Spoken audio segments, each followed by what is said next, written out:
They got hip hops. Hold on. We giving y'all back-to-back blunt rap discussions today, but y'all got to hear BluntRapENT real quick. It's gonna be motherfuckers that we never even heard of, but in the kingdom of heaven, we'll get to see them and meet them, and we'll finally know how great they were.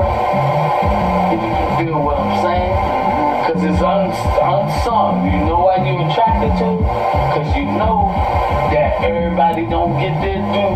So when we hear that story, we feel something for those people. We be hearing the story of their life. Like Gil, you know Gil Scott Hearn, but I grew up with Gil. You see what I'm saying? You talking about Gil Scott Hearn? I bet knew Gil was great. I was listening to Gil when nobody else was listening to him. Motherfuckers was acting like when they hear me, what the fuck he listen to that shit for? That's why he was unsung. Because motherfuckers wasn't giving them the proper because people didn't want to hear the truth. Yeah, they didn't want to hear it. And that wasn't just the white man, that was our people. And Gil still managed to get her. Hey, cause God gonna make sure he get hurt, cause he's spitting the truth. Yeah, man, blunt rap discussion all about the truth.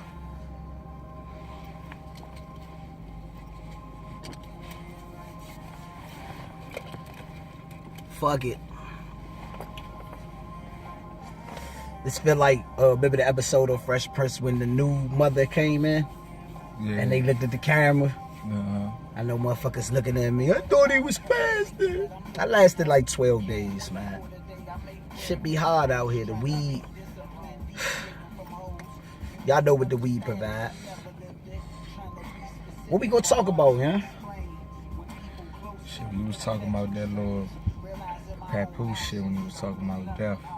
When he was talking about death? He brought up something about death. And you was talking about how people got their own interpretation of death. Yeah, like I said, America got a lot of people blinded as far as death over here in America, and I think a lot of people got a different views on death as far as on the other side of the world. To me, I don't really know how they promote death in other places, but here, they promote death as a horror. You get what I'm saying? And in my opinion, like they say, Jesus said death was the little wisdom. You know what I'm saying? It's a clear fact that this shit here is in the word. It say this world right here is temporarily. You know what I mean? So we are supposed to seek things that's eternal. We all gotta die. You know what I'm saying? So I don't think death. We all be afraid at some point. Like if they get to shooting right now, we gonna be off out. Oh shit. You know what I'm saying? But at the end of the day, we can't have premeditated fear of death. Meaning where you got people that's willing to give up their integrity to stay alive.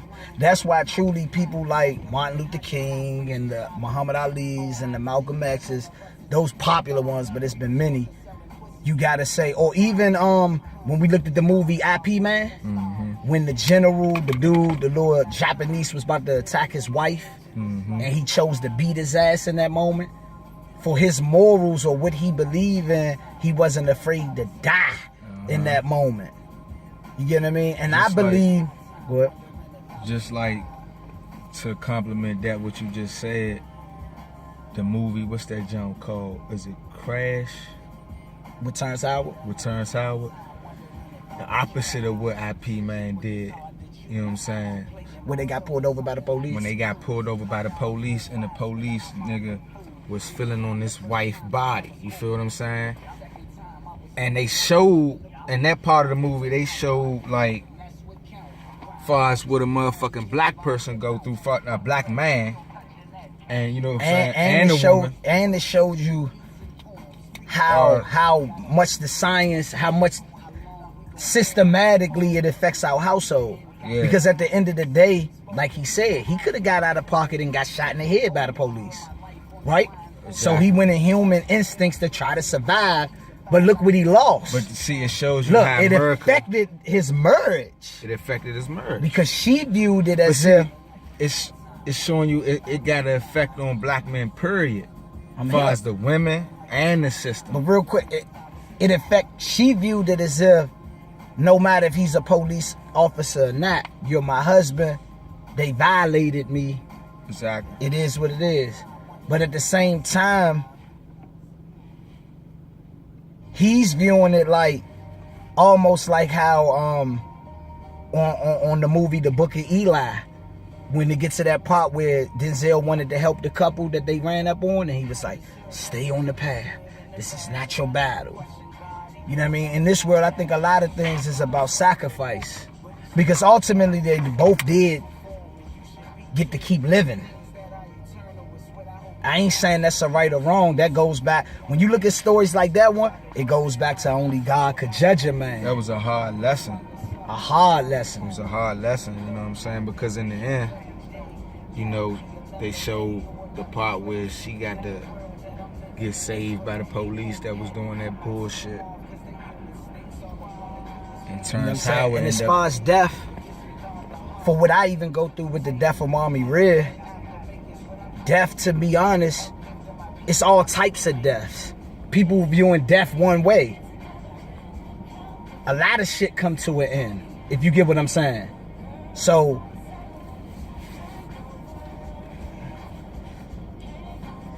like ultimately, like on the song Saluting God on the hook, when I be like, why everybody blaming me? But in reality, like people tell me all the time, you shouldn't feel guilty about nothing. But at the end of the day, I deserve to feel guilty about certain things, and it's bigger than career.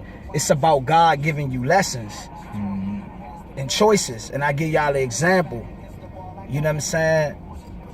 I'm a young black male, came up in this urban area like everybody else. I done done time. I've been locked up. I done got money out here on the streets. And I remember one time when me and Career, to tell y'all about my guilt and dealing with death, because death is the unknown. As long as I'm living on earth, the other realm, I can have faith in what I think it could be, but it's I don't know. It's the unknown. So I remember one time we was going through our, just not, you know, me trying to get her back. You get what I mean? Like wanting to get her back. I think this was like 2014. And I remember one time she had met me at the Panda Express. The Panda Express on Silver Hill. They bought me. On Silver Hill Road. And we was just talking. And I was just like, you know, just trying to feel it. I can't remember in detail, but I know it was in the sense of me just happy to be around her at the time because she was trying to cut my ass off. And I remember she went in my book bag, and I had some stacks in the book bag, and I remember because she's smart, she went, I didn't even know I had the book bag, she went in the book bag, seen cash in the book bag, and said, see, you still out here hustling, right? And I remember she had called me, and I think about this a lot. I remember she had called me right after we had separated that day because she was on a lunch break, and she had called me, and she called me block. She didn't even want me to get, so I knew it was her. I answered the phone. She was like, do you really want me back and save our family? I said, yes, I want you back. What you want me to do? And she said, all I want you to do is to legitimize yourself. And I always got desire and elevating to legitimize myself, but here's the lack of faith in God.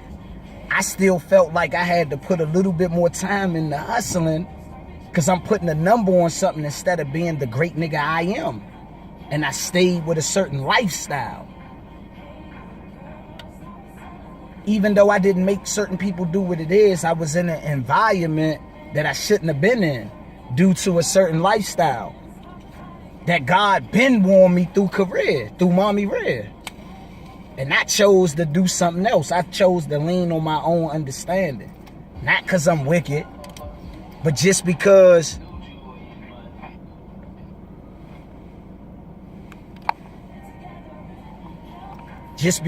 of my own understanding.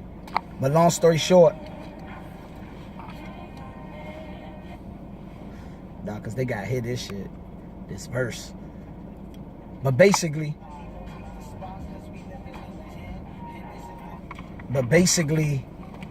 you know, by her not being here, because we not being in the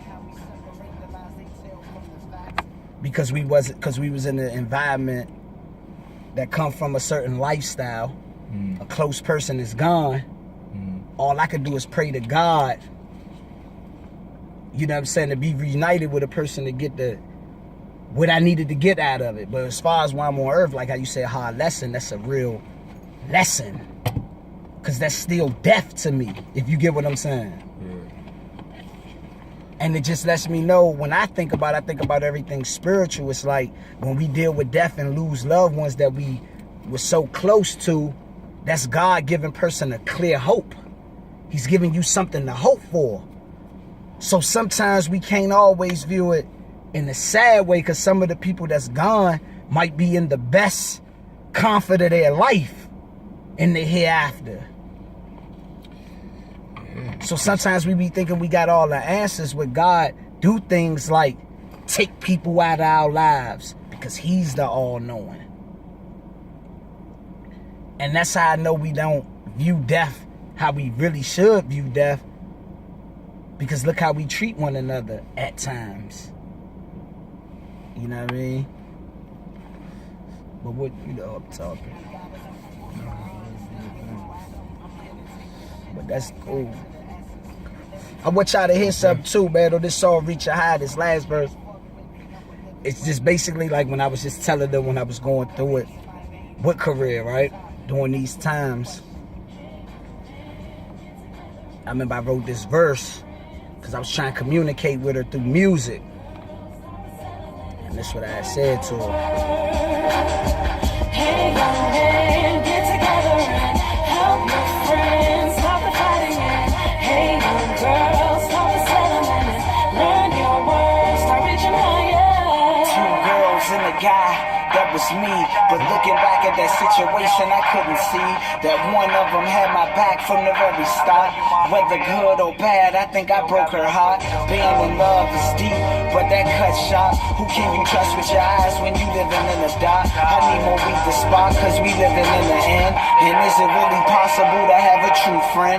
I wrote this with Jack Daniels in the blue pen, with all the blueprint, but still managed to get heard. You got some nerve to hate niggas that keep it real, but still chillin' with bitches that's known to pop pills. And I done been around the world without a record deal. I seen 50 G's fast dreaming up a meal, and got more skills than them other guys that's getting noticed. But see, victory is near, cause I'm staying focused. Hey, man, get together and help your friends. I get emotional sometimes when I hear that verse, because I know the times we was in. And I think sometimes, like when we think about artists that might not get their just due, it ain't even that they ain't talented or people don't recognize their talent. A lot of people just don't really know these people's story. Sometimes if a person know the story, certain lyrics will make more sense. Yeah.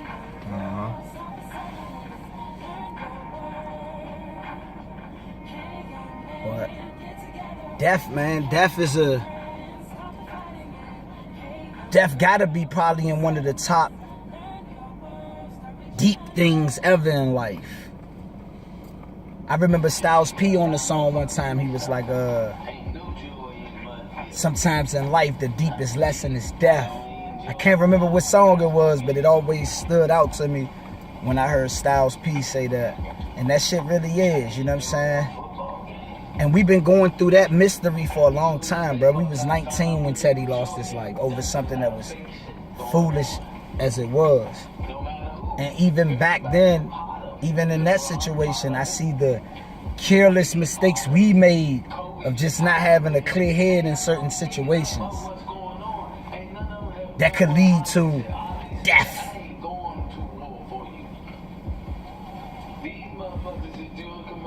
But, you know what I'm saying? It's all good. How you think TeDDy will fit in these times, huh? It's 12 years later.